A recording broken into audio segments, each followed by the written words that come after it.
ಭಾಗ್ಯ ರೆಡಿನಾ? ಇಂಟರ್ವ್ಯೂಗೆ ಚೆನ್ನಾಗಿ ಪ್ರಿಪೇರ್ ಆಗಿದ್ದೀರ ತಾನೆ? ಆದಿಯವರೇ ದಯವಿಟ್ಟು ಅದೊಂದನ್ನು ಮಾತ್ರ ನನ್ನ ಹತ್ರ ಕೇಳ್ಬಿಡಿ. ಅದನ್ನ ಕೇಳಿ ಕೇಳಿ ಸಾಕಾಗಿ ಹೋಗಿದೆ. ಇಂಟರ್ವ್ಯೂಗೆ ನಾನು ಅದೇನು ಪ್ರಿಪೇರ್ ಆಗಿದ್ದೀನೋ ಆ ದೇವ್ರಿಗೆ ಗೊತ್ತು.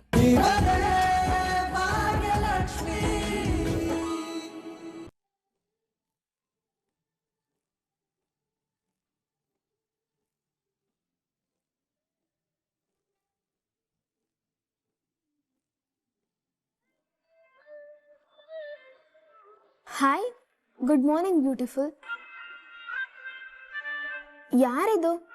ನೆನ್ನೆಯಿಂದ ಮೆಸೇಜ್ ಮಾಡ್ತಿದಾರಲ್ಲ, ಸಿಕ್ಕಾಪಟ್ಟೆ ಕಾಂಪ್ಲಿಮೆಂಟ್ಸ್ ಬೇರೆ ಕೊಡ್ತಾ ಇದ್ದಾರೆ. ಇರಬಹುದು. Thank you so much.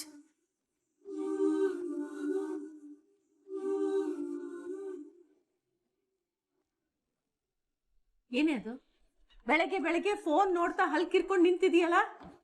ಅಜ್ಜಿ, ಅದು ನೇಹ ಒಂದು ಕಾಮಿಡಿ ಕಳಿಸಿದ್ಲು, ಅದನ್ನ ನೋಡ್ತಿದ್ದೆ. ಬೇರೆ ಕೆಲಸ ಇಲ್ವಾ ನಿನಗೂ? ಇಲ್ಲ ಅವಳಿಗೂ ಇಲ್ಲ. ಹೊತ್ತಾಗಿಲ್ಲ ಕಾಲೇಜ್ಗೆ? ಬೇಗ ತಯಾರಾಗಿ ಹೊರಡು. ಫೋನ್ ಎತ್ತಿಡಿ ಕಡೆ. ಕಾಮಿಡಿ ಅಂತೆ, ಕಾಮಿಡಿ.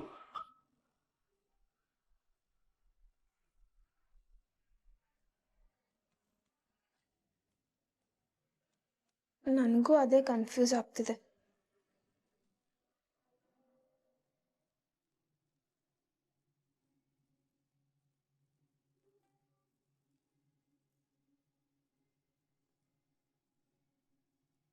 ಅಲ್ಲ, ನಾನು ಬ್ಲ್ಯಾಕ್ ಬಟ್ಟೆ ಹಾಕಿದ್ರೆ ಚೆನ್ನಾಗಿ ಕಾಣ್ತೀನಿ ಅಂತ ಇವ್ರಿಗೆ ಹೇಗೆ ಗೊತ್ತು? ಬ್ಲ್ಯಾಕೆ ಟ್ರೈ ಮಾಡ್ತೀನಿ.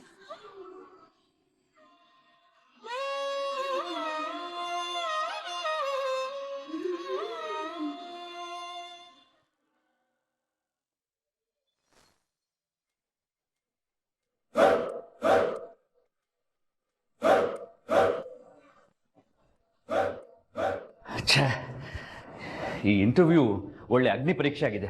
ಅದನ್ನು ತಪ್ಪಿಸೋಕ್ಕಾಗಲ್ಲ. ಎಲ್ಲ ನನ್ನ ಕಂಟ್ರೋಲ್ ಮೀರಿ ನಡೆದು ಹೋಯ್ತು. ಭಾಗ್ಯ ಇಂಟರ್ವ್ಯೂನ ಅಟೆಂಡ್ ಮಾಡಲೇಬೇಕು. ಅವರು ಸೆಲೆಕ್ಟ್ ಆಗಲಿಲ್ಲ ಅಂತಂದರೆ ಅವ್ರು ಕೆಲಸ ಕೊಡೋಕ್ಕಾಗಲ್ಲ. ಏನು ಮಾಡೋದು?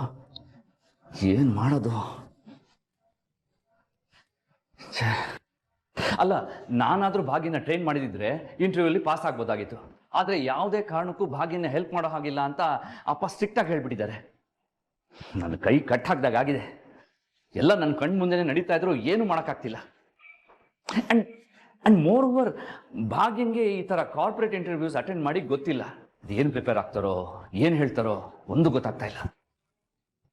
ಅವ್ರಿಗಿಂತ ಜಾಸ್ತಿ ಟೆನ್ಷನ್ ನನಗಾಗ್ತಾ ಇದೆ.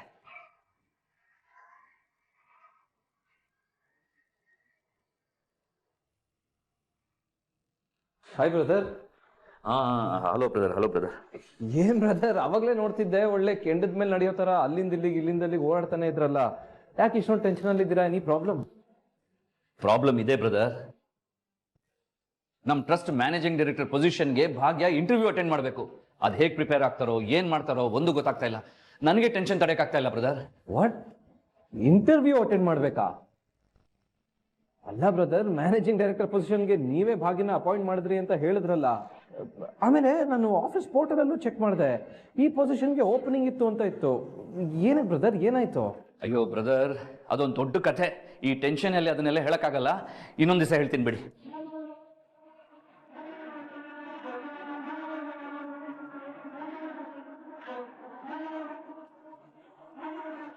ಈ ಆದಿ ಬ್ರದರ್ ಯಾವಾಗಲೂ ನನಗೆ ಹೇಳ್ದೇನೆ ಎಲ್ಲ ಕೆಲಸನೂ ಮಾಡ್ತಾರೆ.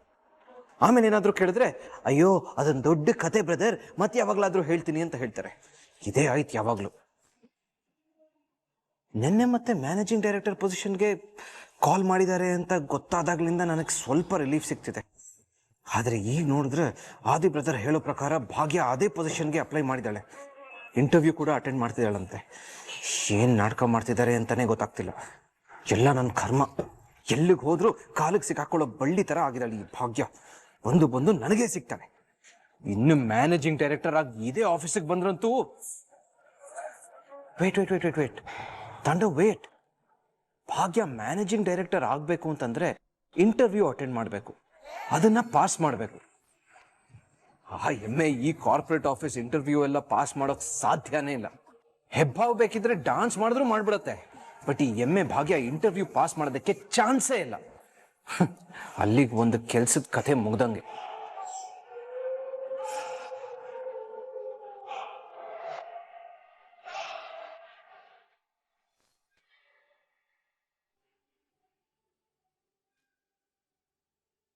ಭಗವಂತ, ನನಗೆ 2 ಆಸೆಗಳಿದೆ.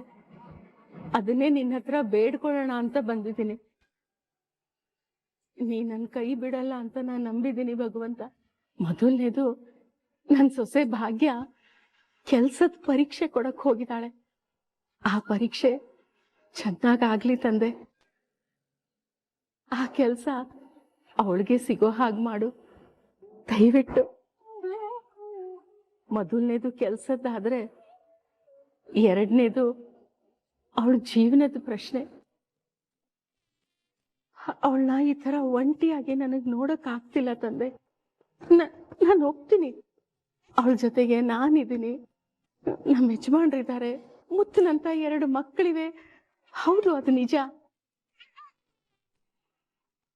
ಆದ್ರೆ ಅವಳ ಜೀವನ ಪರ್ಯಂತ ನಮ್ಮನ್ನ ನಂಬ್ಕೊಂಡು ಬಾಳಕ್ ಆಗತ್ತ ತಂದೆ? ಅವಳಿಗೆ ಆದ ಒಂದು ಆಸರೆ ಬೇಕಲ್ವಾ?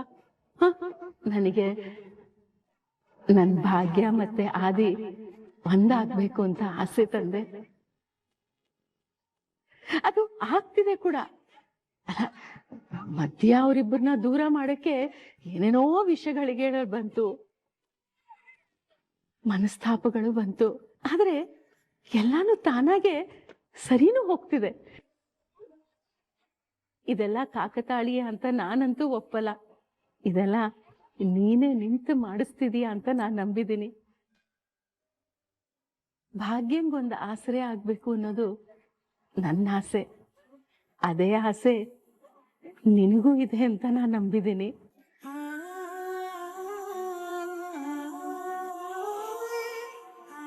ದಯವಿಟ್ಟು ನನ್ನ ಭಾಗ್ಯನ ಆ ದಿನ ಒಂದು ಮಾಡು ತಂದೆ. ಪಾಪ ಆ ಹೆಣ್ಮಗಳು ನಮಗೋಸ್ಕರ ಇಷ್ಟು ವರ್ಷ ತುಂಬಾನೇ ಕಷ್ಟಪಟ್ಟಿದ್ದಾಳೆ. ಇನ್ನು ಮುಂದೆ ಅದು ನೆಮ್ಮದಿಯಾಗಿ ಖುಷಿಯಾಗಿರೋ ಥರ ಮಾಡು ತಂದೆ. ನಿನ್ನೆ ನಂಬಿದ್ದೀನಿ.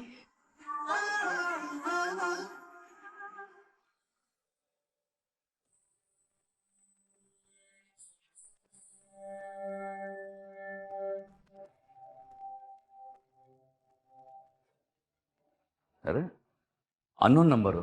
ನನ್ಗೆ ಯಾರು ಕಾಲ್ ಮಾಡ್ತಿದ್ದಾರೆ? ಹಲೋ. ಹಾಯ್ ಆದಿ, ನಾನು ಸೌಂದರ್ಯ ಮಾತಾಡ್ತಾ ಇರೋದು. ಸೌಂದರ್ಯನಾ? ಯಾವ ಸೌಂದರ್ಯ? ಗೊತ್ತಾಗಿಲ್ವಾ? ಅದೇ ಪೊಲೀಸ್ ಸ್ಟೇಷನಲ್ಲಿ ಕಂಪ್ಲೇಂಟ್ ಕೊಟ್ಟಿದ್ನಲ್ಲ, ಆ ಸೌಂದರ್ಯ. ಓ, ನೀವಾ? ಸಾರಿ, ಮರ್ತ್ಬಿಟ್ಟಿದ್ದೆ. ಹಬ್ಬ, ನೆನ್ಪಿದ್ದೀನಲ್ಲ, ಮರ್ತೇ ಬಿಟ್ರೇನೋ ಅನ್ಕೊಂಡಿದ್ದೆ. ಇಲ್ಲ, ನೀವು ನೆನಪಿದ್ದೀರ ನನಗೆ. ನಿಮ್ಮ ಹೆಸರು ಮರ್ತ್ಬಿಟ್ಟಿದ್ದೆ ಅಷ್ಟೇ. ಹೆಸರಲ್ಲೇನಿದೆ ಬಿಡಿ, ನಾನು ನೆನಪಿದ್ರೆ ಸಾಕು. ಮತ್ತೆ ಏನು ಮಾಡ್ತಿದ್ದೀರಾ? ಆಫೀಸಲ್ಲಿದ್ದೀನಿ. ಅದು ನಂಗೆ ಗೊತ್ತಿದೆ. ನೀವು ಫೋನ್ ಮಾಡ್ತೀರಾ ಅನ್ಕೊಂಡಿದ್ದೆ, ಆದರೆ ನಿಮ್ಮಿಂದ ಫೋನೇ ಬರಲಿಲ್ಲ. ಪಾಪ, ನೀವು ತುಂಬ ಬ್ಯುಸಿ ಇರ್ತೀರಲ್ಲ, ಅದಕ್ಕೆ ನಾನೇ ಕಾಲ್ ಮಾಡಿದೆ. ಅಲ್ಲ, ನಾನು ನಿಮಗೆ ಕಾಲ್ ಮಾಡೋಕ್ಕೆ ನಿಮ್ಮ ನಂಬರೇ ಇರಲಿಲ್ವಲ್ಲ ನನ್ನ ಹತ್ರ. ಕಾಲ್ ಮಾಡೋ ಮನ್ಸಿದ್ರೆ ನಂಬರ್ ಸಿಗೋದೇ ಏನು ಕಷ್ಟ ಅಲ್ಲ ಬಿಡಿ. ಅಂದರೆ ಅವತ್ತು ನಾನು ಫೋನ್ ಮಾಡಿದ್ದು ಇದೇ ನಂಬರಿಂದ ಅಲ್ವಾ? ನಿಮ್ಮ ಕಾಲ್ ಲಿಸ್ಟಲ್ಲಿ ನನ್ನ ನಂಬರ್ ಈಗಲೂ ಇರುತ್ತೆ. ಓ, ಸಾರಿ, ಹೌದಲ್ವಾ? ನಾನು ಮರ್ತೇ ಬಿಟ್ಟಿದ್ದೆ ನೋಡಿ. ಎಷ್ಟೊಂದು ಮರುವು ಆದಿ ನಿಮಗೆ, ಎಲ್ಲನೂ ಮರ್ತು ಬಿಡ್ತೀರಲ್ಲ. ಏನೋ ಪುಣ್ಯ, ನಾನಿವತ್ತು ಫೋನ್ ಮಾಡಿದ್ದೀನಿ, ನನ್ನ ಹೆಸರು ಮರ್ತರು ನಾನು ನಿಮಗೆ ನೆನಪಿದ್ದೀನಿ. ಇನ್ನೂ ಸ್ವಲ್ಪ ದಿನ ಬಿಟ್ಟರೆ ನನ್ನನ್ನು ಮರಿತಿದ್ರೇನೋ. ಇಲ್ಲ, ನಾನು ಅಂತ ಏನು ದೊಡ್ಡ ಮರುಗುಳಿ ಏನಲ್ಲ. ಆದರೆ ಕೆಲವೊಂದ್ಸಲ ಮರಿತೀನಿ ಅಷ್ಟೆ. ಸರಿ, ನೀವು ನನ್ನ ಮರೆಯೋ ಮೊದಲೇ ನಾವಿಬ್ರು ಒಂದ್ಸರಿ ಮೀಟ್ ಮಾಡ್ಬೋದಾ? ಯಾಕೆ? ಅಮೆರಿಕದ ಪ್ರೆಸಿಡೆಂಟು ಭಾರತದ ಮೇಲೆ ಜಾಸ್ತಿ ಟಾರಿಫ್ ಹಾಕಿದಾರಲ್ವಾ, ಅದ್ರ ಬಗ್ಗೆ ಡಿಸ್ಕಸ್ ಮಾಡಕ್ಕೆ. ಓ, ಅದಕ್ಕಾದ್ರೆ ಖಂಡಿತ ಮೀಟ್ ಮಾಡ್ಬೋದು ನೋಡಿ. ದೇಶ ಮುಖ್ಯ ಅಲ್ವಾ? ಆದಿ, ಸಾರಿ, ಫ್ರೀ ಇದ್ದಾಗ ಹೇಳ್ತೀನಿ, ಪ್ಲಾನ್ ಮಾಡ್ಕೊಂಡು ಮೀಟ್ ಮಾಡೋಣ. Thank you so much. ಬಾಯ್.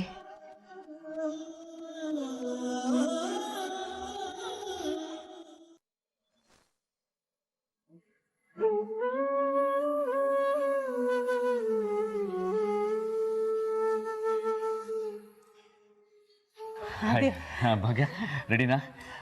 ಇಂಟರ್ವ್ಯೂಗೆ ಚೆನ್ನಾಗಿ ಪ್ರಿಪೇರ್ ಆಗಿದ್ದೀರ ತಾನೆ? ಆದಿಯವರೇ ದಯವಿಟ್ಟು ಅದೊಂದನ್ನು ಮಾತ್ರ ನನ್ನ ಹತ್ರ ಕೇಳ್ಬಿಡಿ. ಅದನ್ನ ಕೇಳಿ ಕೇಳಿ ಸಾಕಾಗಿ ಹೋಗಿದೆ. ಇಂಟರ್ವ್ಯೂಗೆ ನಾನು ಅದೇನು ಪ್ರಿಪೇರ್ ಆಗಿದ್ದೀನೋ ಆ ದೇವ್ರಿಗೆ ಗೊತ್ತು. ಸಾರಿ ಭಾಗ್ಯ, ಇಂಟರ್ವ್ಯೂ ಒಂದು ಆಗೋವರೆಗೂ ನನಗೆ ತುಂಬ ಟೆನ್ಷನ್. ನೀವು ಸ್ಟ್ರೆಸ್ ಮಾಡ್ಕೋಬೇಡಿ, ನೀವು ಚೆನ್ನಾಗೇ ಮಾಡ್ತೀರಾ. I know. ಏನು ಟೆನ್ಷನ್ನಾ ನಿಮ್ಗ? ನಿಮಗೆ ಯಾಕೆ ಟೆನ್ಷನ್ ಆದಿಯವ್ರೆ? ಟೆನ್ಷನ್ ಆಗಬೇಕಾಗಿರೋದು ನನಗೆ ತಾನೆ. ಮೊದಲು ನನ್ನನ್ನು ಈ ಕೆಲ್ಸಕ್ಕೆ ಸೇರಿಸಿ ಆಮೇಲೆ ಬೇಡ ಅಂಥೇಳಿ ಮತ್ತೆ ಇಂಟರ್ವ್ಯೂ ಅಟೆಂಡ್ ಮಾಡಬೇಕು ಅಂತ ಕರ್ಕೊಂಡು ಬಂದು ನನ್ನನ್ನು ಇಲ್ಲಿ ನಿಲ್ಸಿರೋದು ನೀವೇ ತಾನೆ. ಇಷ್ಟೆಲ್ಲ ಆದಮೇಲೆ ಟೆನ್ಷನ್ ಯಾರಿಗಿರಬೇಕು, ನನಗ ನಿಮ್ಗ? ಐ ಆಮ್ ರಿಯಲಿ ಸಾರಿ ಭಾಗ್ಯ. ಈಗ ಹಳೆ ವಿಷಯ ಎಲ್ಲ ಯಾಕೆ, ನನ್ನಿಂದ ತಪ್ಪಾಗಿದೆ ನನಗೆ ಗೊತ್ತು. I am really sorry. ಅದೇವ್ರೆ ಸಾಕು, ಸಾರಿ ಕೇಳೋದನ್ನ ನಿಲ್ಲಿಸ್ಬಿಡಿ ಪ್ಲೀಸ್. ನನಗೂ ಸಾಕಾಗೋಗಿದೆ. ಮೊನ್ನೆಯಿಂದ ಏನು ನಡೀತಾ ಇದೆ ಅನ್ನೋದೇ ನನಗೆ ಅರ್ಥ ಆಗ್ತಿಲ್ಲ. ಅದೆಲ್ಲ ಬಿಡಿ, ಈಗ ಇಂಟರ್ವ್ಯೂ ನಡೀತಾ ಇರೋ ಜಾಗ ಎಲ್ಲಿ ಅಂತ ಹೇಳ್ತೀರಾ? ಓ, ನಾನು ಜಾಗ ತೋರಿಸೋದೇ ಮರ್ತ್ಬಿಟ್ನಲ್ಲ. ಬನ್ನಿ, ನಾನು ಕರ್ಕೊಂಡು ಹೋಗ್ತೀನಿ. ಅಯ್ಯೋ ಬೇಡ ಅದೇವ್ರೆ, ನೀವೇನು ಕರ್ಕೊಂಡು ಹೋಗೋದು ಬೇಡ. ಎಲ್ಲಿ ನಡೀತಾ ಇದೆ ಅಂತ ಹೇಳಿದ್ರೆ ಸಾಕು, ನಾನೇ ಹೋಗ್ತೀನಿ. ನೋಡಿ, ಹೀಗೆ ಮುಂದೆ ಹೋಗಿ ಲೆಫ್ಟಲ್ಲಿ ಹೋದರೆ ಒಂದು ಕ್ಯಾಬಿನ್ ಇದೆಯಲ್ಲ, ಅಲ್ಲಿ ಇಂಟರ್ವ್ಯೂ ನಡೀತಾ ಇದೆ. ಹಾಗೆ ಇಲ್ಲಿ ಕೂತಿದಾರಲ್ಲ, ಇವರೆಲ್ಲ ಬಂದಿರೋದು. ನೀವು ಇಲ್ಲಿ ಕೂತಿರಿ, ಅವರೇ ಬಂದು ಕರೀತಾರೆ. ಕರೆದ ಮೇಲೆ ಕ್ಯಾಬಿನ್ ಒಳಗಡೆ ಹೋಗಿ ಇಂಟರ್ವ್ಯೂ ಅಟೆಂಡ್ ಮಾಡಿ. ಇಷ್ಟೊಂದು ಜನ ಬಂದಿದ್ದಾರಾ? ಹಾಗಾದ್ರೆ ನಾನು ತುಂಬ ಈಸಿಯಾಗಿ pass ಆಗಿಬಿಡ್ತೀನಿ. Come on Bhagya, that's the spirit. Super. ನೀವು ಈ ಕಾನ್ಫಿಡೆನ್ಸ್ ಇದ್ರೆ ನೀವು ಪಕ್ಕ ಪಾಸ್ ಆಗ್ತೀರಾ ಬಿಡಿ. ನನಗೆ ಫುಲ್ ಕಾನ್ಫಿಡೆನ್ಸ್ ಇದೆ, ನೀವೇ ಪಕ್ಕ ಸೆಲೆಕ್ಟ್ ಆಗ್ತೀರಾ ಅಂತ. All the best Bhagya, just kill it. ನಾನು ಕ್ಯಾಬಿನಲ್ಲಿ ಇರ್ತೀನಿ, ಇಂಟರ್ವ್ಯೂ ಮುಗಿಸ್ಕೊಂಡು ಬನ್ನಿ, ನಾನು ಅಲ್ಲೇ ಸಿಗ್ತೀನಿ. ಹಾಂ ಸರಿ. All the best. ಥ್ಯಾಂಕ್ಸ್. ಅಯ್ಯೋ ದೇವ್ರೆ, ಏನಪ್ಪ ಇದು, ಇಷ್ಟೊಂದು ಜನ ಇದ್ದಾರೆ ಇಲ್ಲಿ. ಇಂಟರ್ವ್ಯೂ ತುಂಬ ಕಷ್ಟ ಇದೆ ಅಂತ ಅನ್ಸುತ್ತೆ. ಏನು ಮಾಡಲಿ ದೇವ್ರೆ, ನಾನು ನಿಜವಾಗ್ಲೂ ಪಾಸ್ ಆಗ್ತೀನಾ?